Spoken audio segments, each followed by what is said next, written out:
Bonjour à toutes et à tous et ravi de vous retrouver. Nous allons parler aujourd'hui des 3 sujets qui vous intéressent le plus en ce moment, si j'en crois vos questions.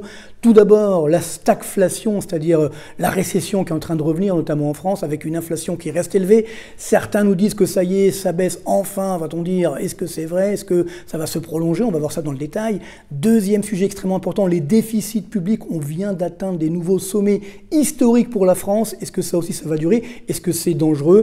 Et troisième question, l'immobilier. Là aussi, on vient d'avoir des chiffres avec donc des baisses de prix qui s'aggravent, notamment dans les grandes villes de plus de 100 000 habitants et en particulier Paris. On va voir ça dans le détail tout à l'heure. On terminera bien sûr avec une bonne nouvelle, relative bonne nouvelle dans le contexte un petit peu difficile parce que ces deux questions doivent se poser. Donc stagflation, déficit et immobilier. Où va la France? Où va le monde? Parce que nous venons justement d'avoir les dernières enquêtes des directeurs d'achat du mois d'octobre qui viennent de sortir. Comme chaque mois, vous savez qu'on les suit. Et donc ces indicateurs nous montrent où va la croissance, pas seulement en France, mais dans le monde. Alors justement, on va regarder ça dans le détail tout de suite. Alors vous connaissez l'enquête, c'est très facile à comprendre. Il y a une barre à 50. Au-dessus, c'est la croissance de l'activité. En deçà, c'est la baisse de l'activité. Donc là, c'est les derniers chiffres, donc indicateurs des directeurs d'achat composites. Ça veut dire donc tout secteur confondu qui viennent de sortir. Et regardez bien, c'est assez incroyable. Il y a seulement 3 pays dans le vert. Ça veut dire avec un indicateur supérieur à 53, donc une croissance, on va dire, supérieure à 2,5-3%. Seulement donc l'Inde qui ralentit néanmoins, parce que ça va toujours très bien en Inde, mais ça ralentit un petit peu. L'Arabie Saoudite qui résiste notamment grâce au prix du pétrole, on verra ça tout à l'heure. Et puis la Russie qui ralentit également. Mais voilà, à part ces 3 pays, je dirais, où une croissance soutenue, eh bien les autres connaissent une activité de plus en plus ralentie. Alors ensuite, on a le bloc, on va dire, États-Unis, Japon, Brésil. On est légèrement au-dessus de la barre des 50, donc ça veut dire qu'on est en croissance, mais une croissance qui reste molle. Et ensuite, vous voyez, on commence, on va dire, la zone de la stagnation, la barre des 50, pile 50, notamment la Chine, vous voyez, qui ralentit encore. On va voir ça tout à l'heure dans le détail. C'est assez dangereux pour ce qui se passe en Chine. L'Espagne aussi, ça ralentit, mais c'est le pays, le numéro 1 de la zone euro pour l'instant, avec un indicateur de stagnation. Et surtout, regardez bien, l'indicateur monde qui est à 50, un plus bas depuis janvier 2023. Donc ce qui veut dire quoi? Ce qui veut dire que ça y est, l'économie mondiale est en stagnation économique. C'est quand même assez grave. Donc ce qui veut dire que, attention, prudence sur les marchés boursiers, parce que si l'économie mondiale stagne, évidemment sur les marchés boursiers, ça ne va pas être formidable. Si on regarde parallèlement, ben là on va aller donc de l'autre côté de la frontière, c'est-à-dire sous la barre des 50. Et malheureusement, c'est nous, c'est-à-dire nous, notamment la France et bien sûr la zone euro. Et malheureusement, comme cela s'observe depuis juin 2023, la France est la lanterne rouge de l'économie mondiale. Si on regarde cet indicateur des directeurs d'achat, alors on va dire oui, mais c'est pas très fiable, etc. Certes, mais pour faire des comparaisons internationales, on n'a pas mieux. Et donc, on voit bien que la France, indicateur composite, tout secteur d'activité, vous voyez bien, elle est à 44,6. C'est un petit peu mieux que le mois d'avant, mais c'est quand même le plus bas au niveau mondial parmi les grands pays. Et ça reste aussi un plus bas depuis novembre 2020. Alors si on regarde le détail, on voit l'Irlande, ben ça y est, eux aussi, qui pourtant avaient une petite croissance en septembre, ils sont passés en phase de récession. L'Afrique du Sud, le Royaume-Uni, l'Australie, l'Italie, là aussi ça ralentit nettement. On a le Canada, la zone euro au sens large, l'Allemagne et donc la France qui ferme la marche. Donc c'est extrêmement dangereux. Et quelles seront les conséquences, notamment en termes de chômage, on va en parler tout à l'heure, mais c'est vrai qu'on est très très loin du satisfecit ambiant, encore une fois, dans le déni de réalité, malheureusement, mais on est là pour dire la réalité et la vérité, donc c'est ce qu'on va continuer de faire. Alors, si on regarde rapidement, on fait un petit voyage, on regarde comment ça se passe au niveau mondial, on voit tout d'abord ici, donc l'Inde, alors l'Inde, ça ralentit dans les services, dans l'industrie, mais ça restera une croissance appréciable autour des 7 à 10%, c'est quand même pas mal en glissement annuel, après ça ralentira. Alors pourquoi l'Inde? L'Inde parce que d'abord elle a pris des parts de marché à la Chine pendant le coronavirus, pendant la période où la Chine a enfermé tout le monde, on va dire régulièrement, va-t-on dire, et alors que l'Inde donc a pris des parts de marché, et la Chine ne les a pas récupérées, et ensuite guerre en Ukraine, boycott contre le pétrole russe, et la Russie a vendu son pétrole à l'Inde, qui avant n'avait pas accès à ce pétrole russe, l'Inde l'a raffiné, et l'a ensuite vendu à travers le monde, notamment en Europe, mais on dit non, mais c'est pas un pétrole russe, s'il est passé par l'Inde, ok, mais on voit ici, encore une fois, la grande hypocrisie, bon, ça c'est un autre débat, et tout ça pour dire que grâce à cela, l'Inde connaît une croissance qui est soutenue aujourd'hui et donc est en train de devenir la locomotive de la croissance mondiale devant l'ancienne locomotive, c'est-à-dire la Chine. Et là, en Chine, malheureusement, ça va de mal en pis. Vous voyez bien qu'on a eu un ralentissement, la courbe bleue, c'est le PIB, donc c'est pas la Bérésina, certes, mais c'est quand même un ralentissement assez net. Et regardez bien les indicateurs avancés.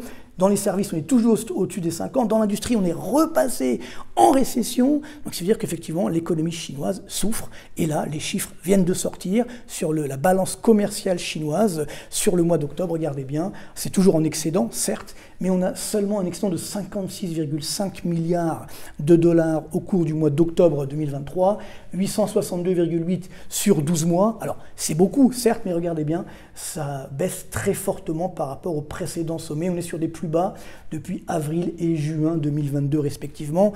Donc ça montre bien que la Chine, il y a le problème de l'immobilier qui continue de souffrir, il y a le problème donc de l'industrie qui souffre également fortement, et maintenant on a également la situation donc du commerce extérieur. Donc la Chine n'est plus la locomotive d'antan, et si donc la locomotive structurelle de l'économie mondiale n'est pas là, même si l'Inde prend sa place entre guillemets, essaye du moins, eh bien ça génère un ralentissement mondial. Donc ça c'est quand même un grand facteur d'inquiétude pour l'ensemble de l'économie mondiale pour les prochains mois et les prochains trimestres. Alors maintenant, si on regarde l'économie américaine, qui reste aussi une locomotive, bon, ça va un petit peu mieux, c'est vrai. Bon, on a eu une croissance soutenue au troisième trimestre, même qui a surpris, elle était même assez forte. Là, ça remonte un tout petit peu, mais enfin, on est légèrement au-dessus de la barre des 50 sur l'indicateur composite. Donc, il y aura une petite croissance sympathique au quatrième trimestre, mais pas d'euphorie aux États-Unis. Alors, ça sera néanmoins toujours mieux que ce qui se passe chez nous, où nous, malheureusement, nous, la zone euro, la France, la récession est en train de s'aggraver.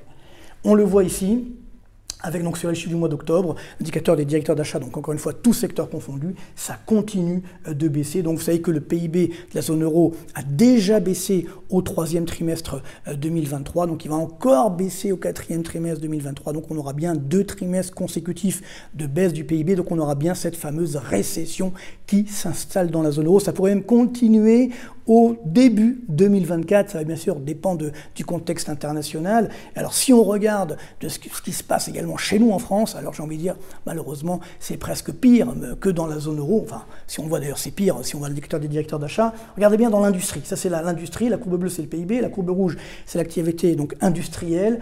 Ça fait donc une récession quasiment continue depuis juillet 2022, et là au mois de mai 2020, on est sur un plus bas, au mois de octobre 2022, on est sur un plus bas depuis mai 2020. Regardez bien, plus bas depuis mai 2020, j'en bafouille tellement, c'est assez incroyable. En mai 2020, rappelez-vous, on était enfermés, hein, c'était le premier confinement, et donc là on a une situation industrielle qui est quasiment donc aussi grave que pendant la première vague de pandémie, le premier confinement. C'est assez incroyable. Évidemment, ça tranche avec ce qu'on entend ici ou là, où on dit que tout va bien dans le meilleur des mondes, on en est évidemment très loin. Même les services, alors c'est vrai qu'on a eu, je dirais, ça a résisté grâce au tourisme, à la Coupe du Monde de rugby, etc., ce que vous voulez, ok. Sauf que, vous voyez bien, c'est la courbe verte ici, il y a un très léger mieux au mois de septembre, mais on est néanmoins très très loin de la barre des 50, et là aussi, donc on reste sur des plus bas depuis novembre 2020. C'est pas la première phase de pandémie, mais quand même novembre 2020, c'est la deuxième. Donc ce qui montre bien que même dans les services, ça va très mal, et ce matin également sont sortis les indicateurs des directeurs d'achat dans la construction, et là aussi c'est sur des plus bas historiques quasiment. Donc ça montre bien que la situation française, l'économie française est dans une récession extrêmement grave, et donc si on regarde l'indicateur donc composite des directeurs d'achat, on voit bien que le PIB va baisser. Alors vous allez me dire, oui mais bon, il devait baisser au troisième trimestre, finalement il n'a pas baissé, il a fait plus 0,1%. Je ne vais pas revenir dans la polémique, sachez que j'ai eu beaucoup de pression pour me dire, oui, il ne faut pas dire ça, etc. L'INSEE c'est formidable, ok, mais bon, là il y a quand même un petit problème, on ne peut pas continuer. Hein, même les indicateurs d'ailleurs INSEE du climat des affaires montrent que la baisse de l'activité est là. Donc je vous le signe, hein, au quatrième trimestre 2023, même avec un coup de baguette magique, même avec David Copperfield, ce que vous voulez, on aura une baisse du PIB français. C'est inévitable, on ne peut pas éviter l'inévitable. Et donc à ce moment-là, évidemment, on va comprendre ce qui est en train de nous arriver, sachant que le chômage est déjà en train d'augmenter. Normalement, le chômage augmente après la baisse de l'activité. On a la baisse de l'activité et 6 mois après, le chômage baisse. Là, c'est l'inverse. Le chômage commence à baisser avant même la baisse de l'activité.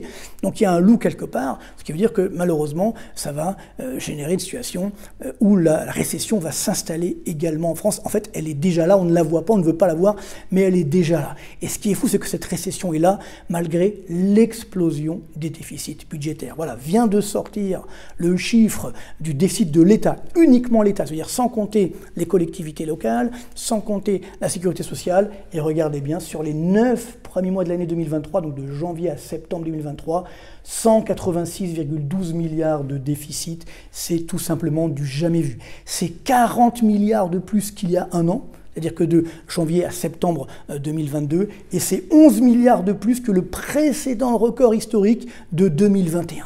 Et ce, malgré les recettes de TVA, parce que, comme vous savez, comme l'inflation a augmenté, ça a généré une hausse des recettes de TVA. Donc c'est dire l'ampleur de l'augmentation des dépenses que nous faisons aujourd'hui en France pour soi-disant éviter la récession qui de toute façon est quand même là. Donc c'est quand même extrêmement dangereux et on voit bien que cette augmentation des déficits est appelée malheureusement à durer. Donc si d'ailleurs on regarde sur 12 mois le déficit budgétaire donc de l'État, là aussi on est à 191 milliards d'euros, seulement 2,7 milliards de moins que le record de juillet 2021. On va le battre, hein, rassurez-vous, d'ici la fin de l'année.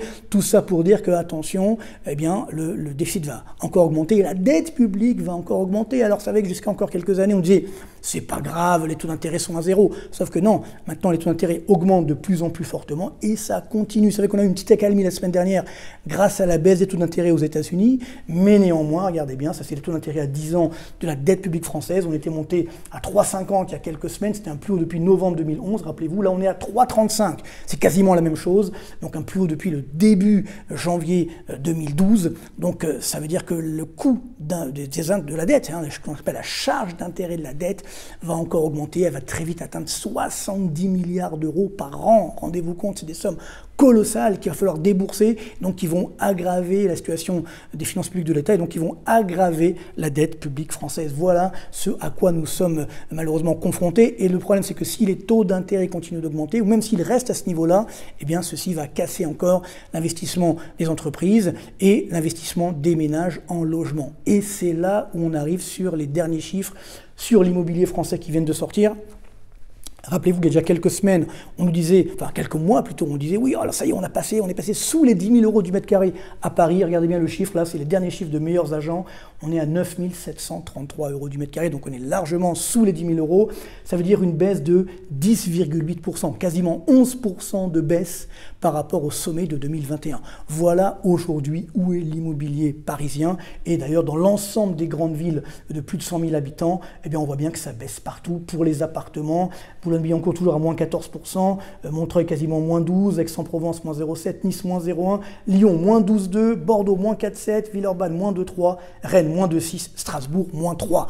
Donc la baisse est là et elle s'installe d'abord dans les villes de plus de 100 000 habitants et elle va se généraliser. Sauf qu'on me dit oui mais il y a des villes où ça augmente encore, dans certaines campagnes, etc. Certes, mais néanmoins, on a bien cette baisse qui est en train de se généraliser et qui va se poursuivre. Pourquoi ? Parce que les taux d'intérêt des crédits immobiliers continuent d'augmenter. Là aussi, on suit les fameux chiffres d'Empruntis, donc qui nous montrent les taux les plus faibles et les taux les plus élevés, donc en fonction de la qualité, on va dire, de l'emprunteur. Donc on le voit ici, si on prend sur une dette à 20 ans immobilière, donc on est sur des taux d'intérêt entre 3,4 et 5,5%. Donc pour beaucoup de Français, malheureusement, ce n'est pas possible de s'endetter. Et donc, s'il n'y a pas d'endettement immobilier, ou très peu, eh bien, il n'y a pas de demande. Et comme de l'autre côté, effectivement, l'offre est toujours là, même si les vendeurs ne veulent pas encore baisser leurs prix, eh bien, en tout cas, les prix sont en train de baisser. Pour l'instant, on ne les voit pas encore, parce que les indicateurs des notaires, ils mettent moins 1% au niveau national, parce qu'on ne recense que la baisse des prix sur les biens vendus, mais il y a beaucoup de biens qui ne peuvent pas aujourd'hui se vendre, ce qui veut dire qu'on a un potentiel de baisse de l'ordre de 10% des prix des logements au sens large en France, sachant que si vous regardez sur le longue période les taux d'intérêt, c'est ça le problème, c'est que ça a beaucoup augmenté.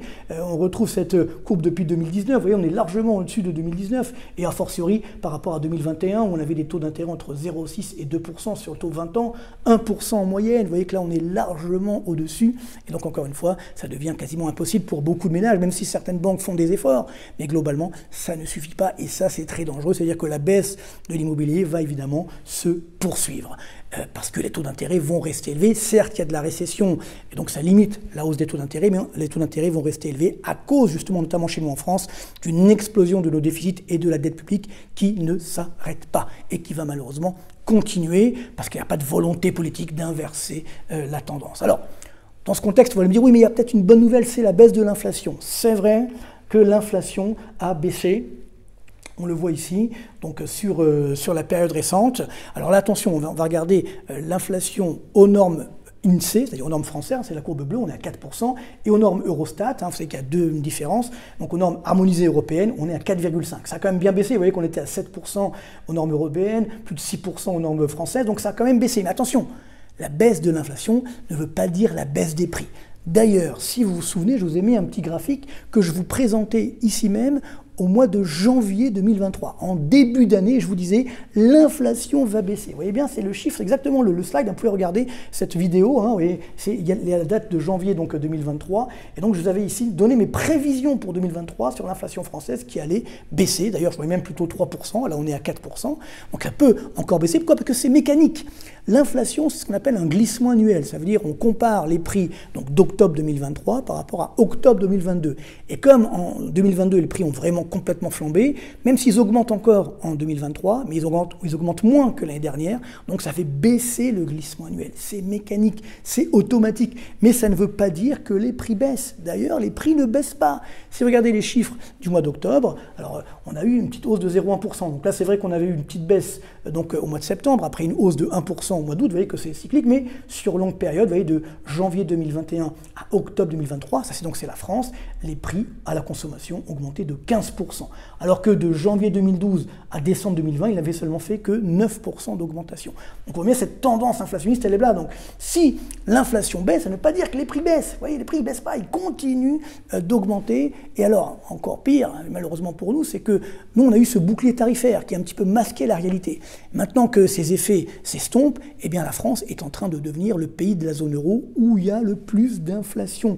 Parmi les pays où il y a le plus d'inflation. Voilà. Donc encore une fois, je vous montre ici l'indicateur avec les normes européennes, qu'on ne me dise pas non mais c'est 4%. Non, aux normes européennes harmonisées, parce que pour qu'on puisse comparer les différents pays de la zone euro, il faut avoir, je dirais, une norme harmonisée justement. Sinon, eh bien, on compare des poires et des bananes. Donc là, on a bien l'inflation française, 4,5%. Alors certes, l'Autriche, l'Estonie, la Slovénie, la Croatie et la Slovaquie font plus que nous, mais regardez, les autres pays, là, même la zone euro, on est à 2,9%. En Belgique, on est en négatif. Aux Pays-Bas, on est en négatif. Donc, il y a même une déflation dans ces pays-là. Et ce qui est dramatique, c'est que malgré les boucliers tarifaires, donc, eh bien, nous sommes sur une inflation très élevée. Et si justement on compare l'évolution des prix depuis 2022 entre trois pays, la France, donc, on a eu un bouclier tarifaire. Donc là, les prix à la consommation, regardez bien, ont augmenté de 11%. Ce qui est quand même pas mal. Et si vous comparez donc à des pays qui n'ont pas fait de bouclier tarifaire, par exemple l'Espagne, plus 10,4%. Donc c'est moins. Et la Belgique, là aussi, alors c'est que au début ça a plus augmenté que chez nous, et là c'est en train de baisser, plus 8,7%. Donc résultat des courses, les pays qui n'ont pas fait de bouclier tarifaire ont vu leur prix moins augmenter que chez nous. Alors que ça nous a coûté extrêmement cher. Chez nous, quand je dis chez nous, c'est bien sûr en France. Donc tout ça pour ça, j'ai envie de dire. Et c'est la preuve que quand l'État se mêle trop d'économie, quand on a trop tendance à augmenter n'importe comment les dépenses publiques, ça ne marche pas. Non seulement c'est pas une garantie d'efficacité, mais c'est même l'inverse. Ça crée c'est contre-productif. Ça crée plus d'inflation qu'ailleurs. On le voit ici. Et puis maintenant que l'inflation baisse, attention, ce n'est pas forcément une bonne nouvelle. Pourquoi? Eh bien, pourquoi les prix baissent? Je vous l'ai souvent dit, c'est parce qu'on a une récession qui est en train de s'installer. Donc, les prix ont trop augmenté, donc ça a cassé la demande a baissé, et donc les producteurs sont obligés, ou les distributeurs, de baisser leurs prix pour vendre.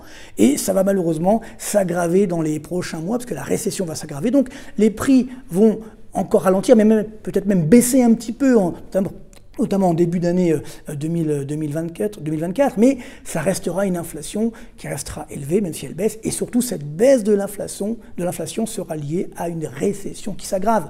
Donc ce qu'on va gagner en termes de pouvoir d'achat sur la baisse de l'inflation, on va le perdre en termes de récession, d'augmentation du chômage, donc de baisse des revenus. Donc vous voyez que c'est là qu'est le drame, on a malheureusement cette récession qui est en train de venir, qui va nous coûter beaucoup plus cher que l'inflation. Alors, dans ce contexte, pour terminer avec une bonne nouvelle, parce qu'il y en a quand même une qui s'observe depuis quelques jours, c'est la baisse des prix du baril. On le voit ici, donc là, c'est les chiffres d'aujourd'hui, on est à 83,8 $ le baril, donc on est plus haut qu'en juin, on était à 72 $, mais plus bas qu'en septembre, donc à 96 $ le baril, justement parce que les marchés anticipent cette stagnation mondiale, voire cette récession mondiale, donc moins de demande de pétrole, et donc le baril baisse, donc ce qui va alimenter une petite baisse de l'inflation, mais encore une fois, cette baisse de l'inflation n'est pas forcément une bonne nouvelle, puisqu'elle ne fait que, je dirais, retranscrire la récession qui est en train de s'installer au niveau mondial et en particulier en France. Donc vous l'avez compris, malheureusement, il va y avoir quelques trimestres encore compliqués pour la France, une récession qui va s'installer,